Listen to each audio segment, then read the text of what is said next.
give it to the leader. Sure. But when you ask the question, who can consent? Right. Are there groups of people who cannot give their consent to have sexual intercourse? That cannot give consent. Minors cannot consent. So statutory rape laws. Even in Kansas, that would be 16 and under?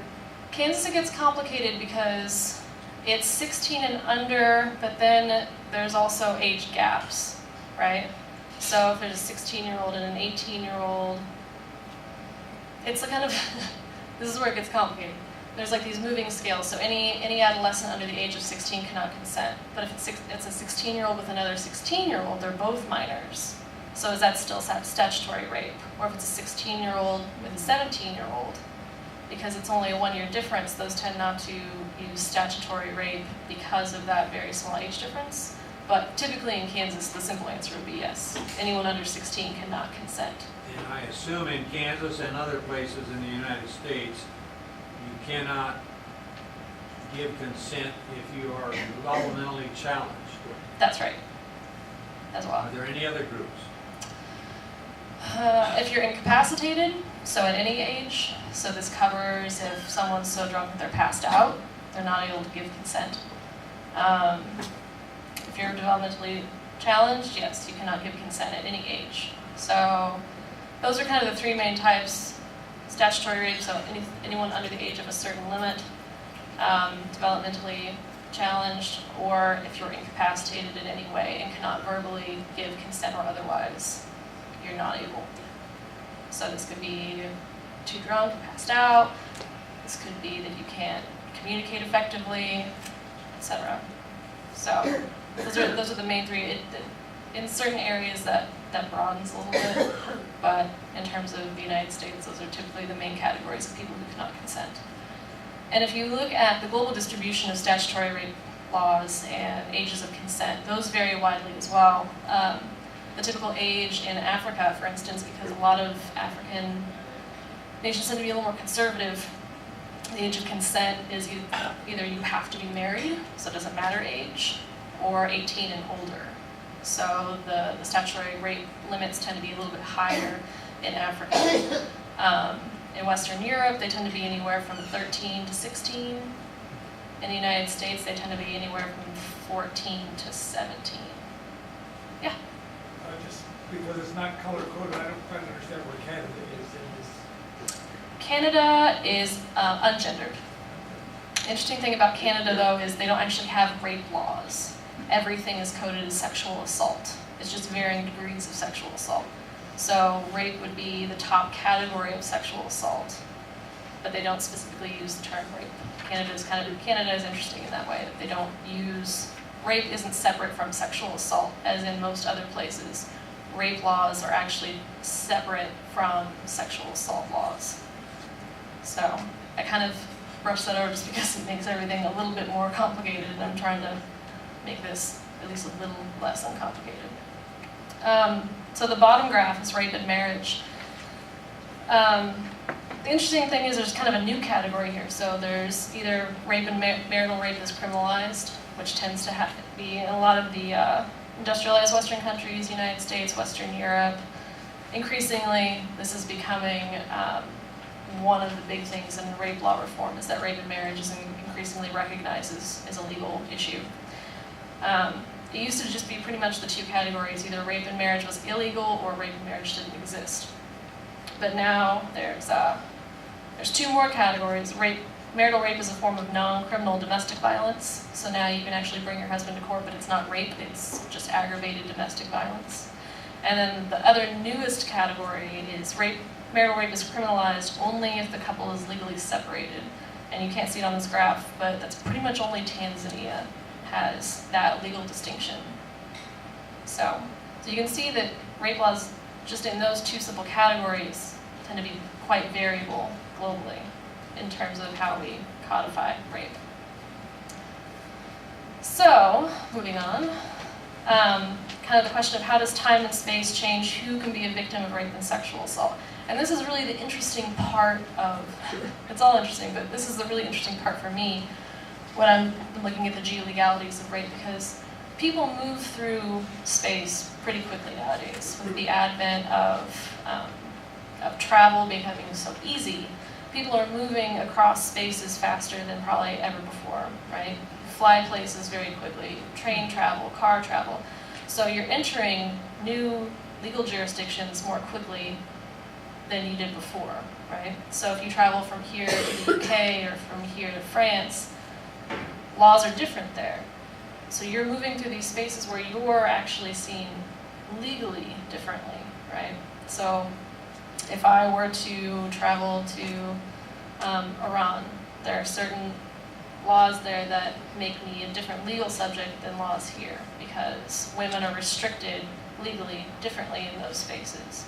So you're encountering new laws, whether you know it or not, and those laws kind of shape who you are differently, where you can go, what is available to you, what is not available to you, what actions you're allowed, what actions you're not allowed, right? So laws really actively shape where we can go, who we can associate with, depending on where you are. Also, as you move through space, depending on who you are subject to different laws. So if you're a soldier and you're actively going into a conflict zone, you are subject to different laws than you were if you were at home as a civilian, right? So this notion of international humanitarian law, which applies in times of conflict and protects non-combatants, applies. International human rights law comes into effect. We start looking at different spaces. International criminal law comes into effect. So as you move through space and as you move through different situations, different laws apply to you depending on who you are, if you're a civilian, if you're a soldier, if you're a general, etc. So consent in conflict. So the whole notion of consent changes in situations of conflict. Consent in times of peace tends to be you have to forcibly say no, or you have to actively say no. Whereas in conflict, because of the coercive nature of conflict, if you're taken into captivity by enemy force, can you consent? A lot of people argue that you can't, even if you don't say no, because of the coercive nature of that situation, you are not able to consent because you fear for your life if you don't. So that's not really consent, because you're not saying no, but you can't say no because you're afraid you might be killed if you say no. So you're still not really consenting, but it's not the same notion of taking consent away as in like domestic times of peace, if you were at home, right? So context as a condition becomes a huge thing in terms of these notions. And there's been a lot of literature on, does the context of the situation define how one views the crime? Does the context change the definition of rape? So if you're walking down an alleyway in Lawrence and you're accosted by a stranger, is that definition of rape any different than if you are in the Democratic Republic of Congo and you're taken captive by a militia group?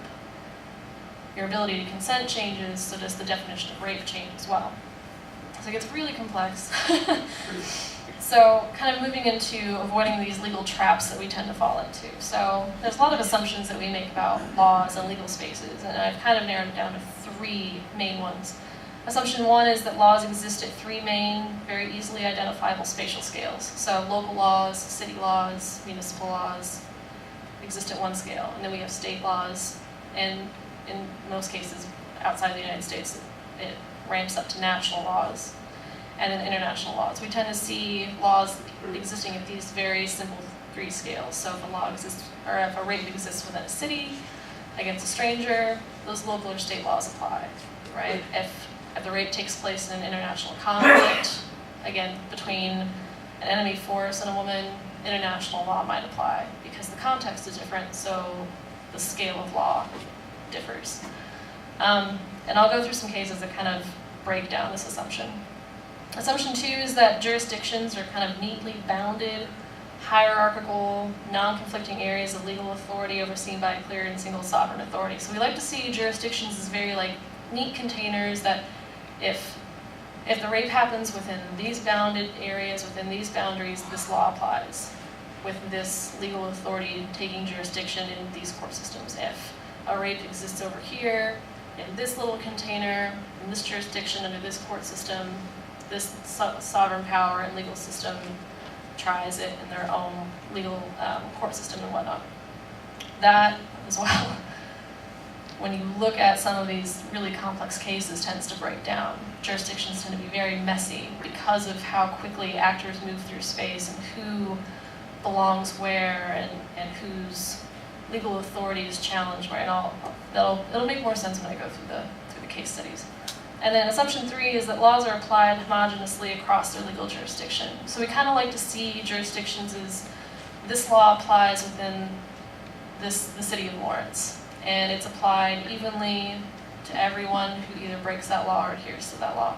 But as we look at the cases, for instance, if you look at urban versus rural rapes in the United States, even though there are national laws regarding rape, rural women, or rural people in general, we'll go with women to be simplistic, rural women tend to report rapes less frequently than women in urban places. A lot of this comes because in rural areas, smaller populations, your notion of anonymity changes because the judge in your area might be your neighbor. So do you really want your neighbor to know that you were raped? Maybe the sheriff is the rapist's brother. So are you comfortable going to the sheriff and saying this man raped me when that's his brother? So in rural areas it tends to be reported less because rural social networks are very different than urban social networks, right? So these aren't applied homogenously. It's very complex in how easy it is or how comfortable it is to go to the local sheriff or your local municipal police station to report a rape, depending on if you're even in a rural and urban area, to make it be simple. So, kind of looking at some of the case studies, the first case study I'm looking at is, I don't know if you're all familiar with the Violence Against Women Act, was re-upped this year. And one of the big bones of contention was there were amendments added to the Violence Against Women Act in the United States this year, and it was not passed for a while because of a couple of these amendments, specifically the one about the tribal law amendment. So previously, if you want to look at, so on tribal lands, there's two categories of people. There are non-Indian members of tribal lands that live there, and then there's Indian members. So Indian members are part of that tribe. They have dual citizenship with their tribe and the United States, whereas the non-Indian members are only American citizens who are living on tribal lands. Prior to the passage of the Violence Against Women Act amendments, tribal police had no jurisdiction over non-Indian or non-tribal members who raped Indian or tribal members of that area. The federal government had jurisdiction over that. And very often the federal authorities did not take those cases on, right? The problem with that, with the federal government declining to prosecute, is that 38% of tribal women, Indian women are raped or subject to domestic violence, which statistically is higher than the national average, which, if you want to, statistics can be difficult, but for simplicity's sake, it's much higher.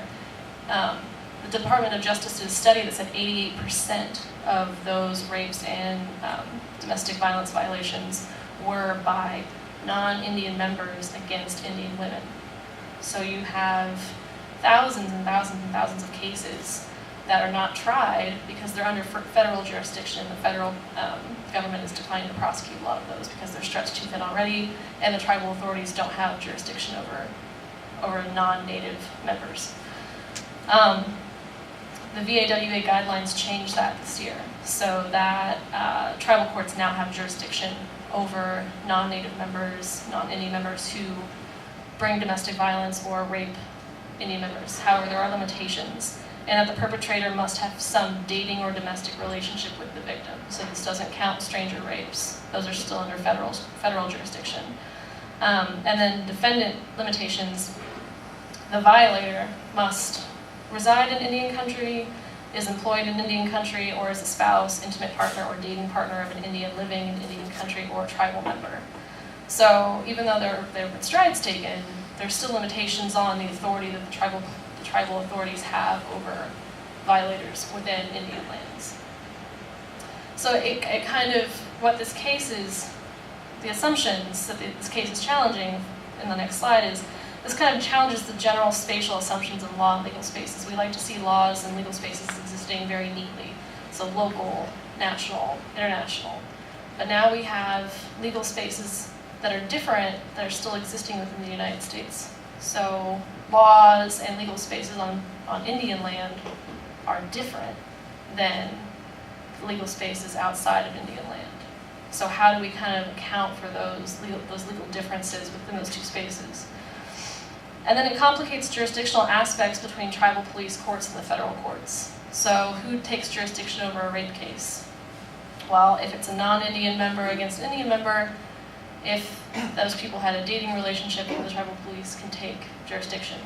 However, if it's a stranger, now the federal court has to take jurisdiction, even though that rape happened in the same space between the same two people. And then it doesn't address rapes and sexual assaults by unknown assailants. So you have these very nebulous jurisdictional interplays. So we like to see these as like very neatly bounded. Okay, this rape happened in this space. This authority takes jurisdiction over it, and they try the case. But because of this really interesting interchange between, well, was it an Indian member, was it a non-Indian member, did they have a relationship, who takes jurisdiction tends to get a little more complicated, right? So the next case is UN peacekeepers in Haiti. So following the earthquake in Haiti a couple years ago, there was a significant UN peacekeeping presence there to kind of make sure things didn't fall apart any more than they already were. And this isn't new. We've had problems with peacekeepers in the DRC, raping Congolese women. This happened again in Haiti in two separate cases. And what's interesting about these two separate cases was that they were tried very differently. So in September of 2011, 5 Uruguayan Marines working as UN peacekeepers raped and assaulted an 18-year-old Haitian male. And this is actually caught on video on a camera phone. So they had actual physical evidence of this occurring. So the Marines were detained in Uruguay. They were immediately repatriated to Uruguay. And they've subsequently been released until the victim, because the Uruguayan authorities want the Haitian man to come over and testify in the Uruguayan court. The Haitian victim says he hasn't been contacted by prosecutors. So the trial's stalled out. The Uruguayan Marines have subsequently been released and are free. What's interesting about that is, and we'll get into this in the SOFA agreements, the next case, in the same year, 2 Pakistani UN peacekeepers were charged with the rape of a 14-year-old Haitian boy. So both of these cases were rapes of Haitian males. Instead of being immediately repatriated, the 2 Pakistani soldiers were actually tried on Haitian soil, but by a Pakistani military tribunal. So in both cases, the Haitian court system had no jurisdiction over the soldiers whatsoever. In terms of Uruguay, the Uruguayan case, they were immediately repatriated and kind of tried by the Uruguayan authorities, but since there was no witness or victim, the case fell apart. In terms of the Pakistani case, you had Pakistani military officials fly to Haiti, try the case there. The 2 soldiers were convicted and sentenced to 1 year in prison in Pakistan, and the case was over. In the second case, this is the first time that members of the UN military on deployment in Haiti have been tried and sentenced within the Haitian borders. This is actually the 3rd case of rape by UN peacekeepers that came up in Haiti. The 3rd one was a rape of a 14-year-old girl by Sri Lankan soldiers. And that case actually never came to fruition as well. In both, the Haitian authorities were upset because they didn't get to have any jurisdiction or any say in how long the sentences were based on a conviction. The Haitian authorities, in terms of the Pakistani trial, were upset because the soldiers only got 1 year. And they've claimed that had they tried them in the Haitian court systems and they would have been found guilty, they would have had significantly longer and harsher sentences for that crime. So even though the rape happened against a Haitian citizen on Haitian soil, because of the legal spaces that these UN peacekeepers kind of reside within, the Haitian authorities had no jurisdiction over that case, which really goes to start kind of complicating this whole notion of jurisdictions being very neatly bounded and easily identifiable and easily tried. So this kind of gets into status enforcement agreements, SOFA agreements. So status of forces agreements, the United States has about 86 of these with other countries. So anytime foreign forces are occupying another space, we have an agreement with that host country saying what authority they have or don't have over the soldiers while they're there. So briefly, a status enforcement agreement, a SOFA, is an agreement between a host country and a foreign nation stationing military forces in that country. Because we have so many foreign bases, we have SOFA agreements with, I think it's 86, even though the number's higher, because some of these SOFA agreements are embarrassing to the host country as to how much jurisdiction they don't have, so they keep them private. So the estimate is that there's actually about 10 more that are not publicly available to look at because the host country doesn't want other people to know how much power our foreign forces have over there, even in a time of peace. In terms of the UN SOFAs with the peacekeepers, they grant exclusive criminal jurisdiction over military contingents to the sending states. So host countries have absolutely no criminal jurisdiction over UN peacekeepers while they're on their soil. Only the sending states have any kind of legal jurisdiction over those soldiers. So if those soldiers commit any crimes, they are subject to their sending country's laws. And generally those are military tribunals, so which have kind of their own set of guidelines. So the SOFA agreements really kind of question the role of political power in rape cases. So in terms of the Uruguayan case, those soldiers were really not tried.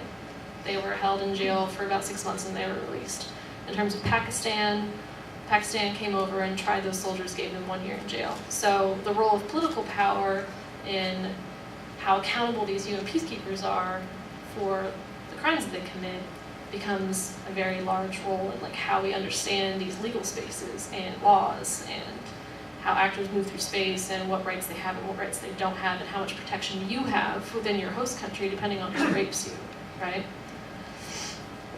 It gets into kind of the legal constellations of these like power, space, and law, how political power, various forms of social power, ideological power mixes with legal spaces to create different conditions under different times for different people. So it's not as simple as we would like to look at it in terms of, well, this law exists in this space for these people. It gets much more complex because of who's there,